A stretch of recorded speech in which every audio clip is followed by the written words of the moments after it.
ಅಂತಕ್ಕಂಥದ್ದನ್ನ ಮಾಡಬೇಕು. ಇವತ್ತು ಸೋಮಶೇಖರ್ ಶಾಸಕರು ಬರ್ತಾರೆ, ನನ್ನ ಮರ್ಯಾದೆ ಕಳೆದ್ರಿ, ನನ್ನ ಮರ್ಯಾದೆ ಕಳಿಬೇಡಿ, ಯಾರು ಹೋಗ್ಬೇಡಿ ಅಂತ ಹೇಳಿ ಯಾರನ್ನ ಕಳಿಸಿ ಚೇಲಾಗೋಳ ಕಳಿಸ್ಬಿಟ್ರೆ ಆಗೋಯ್ತದ. ಆಯ್ತು, ಮಾರ್ಚ್ ನನ್ನ ಮಗನ ಮದುವೆ ಮುಗಿದಾದ್ಮೇಲೆ ಪ್ರತಿ ಹಳ್ಳಿಗೂ ವಿಸಿಟ್ ಮಾಡ್ತೀನಿ. ಅದ್ಯಾವ ಗ್ರಾಮ ಪಂಚಾಯತಿ ಸದಸ್ಯ, ಅದ್ಯಾವನು ಶಾಸಕ ತಡಿತಾನೆ ನೋಡ್ತೀನಿ. ನಾನು ಈ ದ್ವೇಷದ ರಾಜಕಾರಣ ಇದುವರೆಗೂ ಮಾಡಲಿಲ್ಲ.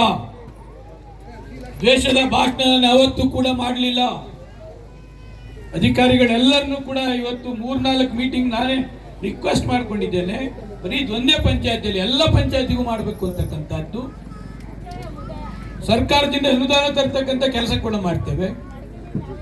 ಯಾರಿಗೆ ನೋವು ಆಗ್ತದೆ ಅವ್ರಿಗೆ ಸ್ಪಂದಿಸ್ತಕ್ಕಂಥ ಕೆಲಸ ಕೂಡ ಮಾಡ್ಕೊ ಬರ್ತಾ ಇದ್ದೇವೆ. ಯಾರನ್ನು ಹೆಚ್ಚುಕಟ್ಟಿ ರಾಜಕಾರಣವನ್ನು ಕೂಡ ನಾನು ಮಾಡಲಿಲ್ಲ, ಮಾಡ್ತಕ್ಕಂಥ ಪ್ರಮೇಯನೂ ಕೂಡ ನನಗಿಲ್ಲ. ಅದೆಲ್ಲ ಯಾರು ಮಾಡ್ತಾರೆ ಅವ್ರವ್ರಿಗೆ ಆಗ್ತದೆ. ಅಲ್ಲಿಯ ಗ್ರಾಮ ಪಂಚಾಯತಿ ಸದಸ್ಯರು, ಸರ್ಕಾರಿ ಅಧಿಕಾರಿಗಳು, ಒಬ್ಬ ಶಾಸಕ ಬಂದವನು ಅಂತಂದ್ರೆ ಬರಲಿಲ್ಲ ಅಂತಂದ್ರೆ ನನ್ನ ಮಕ್ಕಳು ಯಾವ ಮಟ್ಟದಲ್ಲಿ ವಿರೋಧ ಮಾಡ್ತಾರೆ ಅಂತಕ್ಕಂಥದ್ದು ನೋಡಿ. ಆಯ್ತು, ನಿಮ್ ತಾಕತ್ತಿದ್ರೆ ಎದುರುಗಡೆ ಬಂದು ವಿರೋಧ ಮಾಡಿ, ರಾಜಕಾರಣದಲ್ಲಿ ವಿರೋಧ ಮಾಡಿ. ಸರ್ಕಾರ ನಿಮ್ಮ ಹತ್ರ ಬಂದಂತ ಸಮಯದಲ್ಲಿ 100 ಸಮಸ್ಯೆಗಳ ಬಗ್ಗೆ ಚರ್ಚೆ ಮಾಡಿ. ಉಮಾಶಂಕರ್ ಹೇಳಿದ್ರು, 10-12 ಜನ ಸಮಸ್ಯೆಗಳು ಹೇಳಿದ್ರು. ಆ ಸಮಸ್ಯೆಗಳಿಗೆ ಪರಿಹಾರ ಹುಡುಕ್ತಕ್ಕಂಥದ್ದಕ್ಕೆ ಮಾಡೋಣ. ಈ ಸೋಮಶೇಖರ್ನ ನೀವು ಯಾವ ತರದಲ್ಲಿ ಎದುರಿಸಲಿಕ್ಕೆ ಆಗೋದಿಲ್ಲ. ಈ ಕ್ಷೇತ್ರದಲ್ಲಿ ನಾನೇನು ದೌರ್ಜನ್ಯ ಮಾಡಲಿಲ್ಲ. ಈ ಕ್ಷೇತ್ರದಲ್ಲಿ ಇಲ್ಲೆಲ್ಲ ದೊಡ್ಡವರಿದ್ದಾವು, 17-18 ಎಕರೆ ಬಡವರ ಜಮೀನು ತಗೊಂಡು ಕಬಳಿಸಿ ಜಮೀನು ಸರ್ವೆ ರೆವಿನ್ಯೂ ಸೈಟ್ ಮಾಡ್ತಾ ಇದ್ದೀರಲ್ಲ, ಅದ್ಯಾವುದು ಕೂಡ ನಾನು ಮಾಡೋದಿಲ್ಲ. ಕಂಡೋರ್ ಬೇಲಿಗೆ ನಾನು ಸೈಟ್ಗೆ ಬೇಲಿ ಹಾಕೋದಿಲ್ಲ. ಯಾರನ್ನೂ ಒಬ್ಬರನ್ನ ಎತ್ಕಟ್ಟಿ ರಾಜಕಾರಣ ಮಾಡ್ಲಿಕ್ಕೆ ಹೋಗೋದಿಲ್ಲ.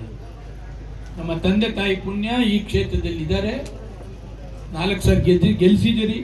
ಈ ಕ್ಷೇತ್ರದ ಕೆಲಸ ಮಾಡಬೇಕು ಅಂತಕ್ಕಂಥದ್ದು ಒಂದೇ ಉದ್ದೇಶ. 17 ಗ್ರಾಮ ಪಂಚಾಯತಿನೂ ಕೂಡ 8 ಕಾರ್ಪೊರೇಷನ್ ಕೂಡ ಈ ತರ ಜನಸ್ಪಂದನ ಮಾಡ್ತಕ್ಕಂಥದ್ದು. ಅಧಿಕಾರಿಗಳಿಗೆ ರಿಕ್ವೆಸ್ಟ್ ಮಾಡಿ ಏನೇನು ಕಾರ್ಯಕ್ರಮಗಳನ್ನ ಸರ್ಕಾರ ತಲುಪಿಸಬೇಕೋ ಅದನ್ನ ತಲುಪಿಸ್ತಕ್ಕಂಥ ಕೆಲಸ ಕೂಡ ಪ್ರಾಮಾಣಿಕವಾಗಿ ಮಾಡ್ತಾನೆ ಅಂತಕ್ಕಂಥದ್ದನ್ನ ಈ ಸಂದರ್ಭದಲ್ಲಿ ಹೇಳಿ, ಇದು ಸರ್ಕಾರಿ ಕಾರ್ಯಕ್ರಮ ಅದನ್ನ ಜಾಸ್ತಿ ಮಾತನಾಡಲಿಕ್ಕೆ ಹೋಗೋದಿಲ್ಲ. ಪಕ್ಷದ ಕಾರ್ಯಕ್ರಮ ಮಾಡ್ತಾನೆ. ಆ ಕಾರ್ಯಕ್ರಮದಲ್ಲಿ ಏನೆಲ್ಲ ಹೇಳಬೇಕೋ ಅದನ್ನ ಪ್ರಾಮಾಣಿಕವಾಗಿ ಹೇಳ್ತಕ್ಕಂಥ ಕೆಲಸ ಕೂಡ ಮಾಡ್ತಾನೆ ಅಂತಕ್ಕಂಥದ್ದನ್ನ ಈ ಸಂದರ್ಭದಲ್ಲಿ ಹೇಳಿ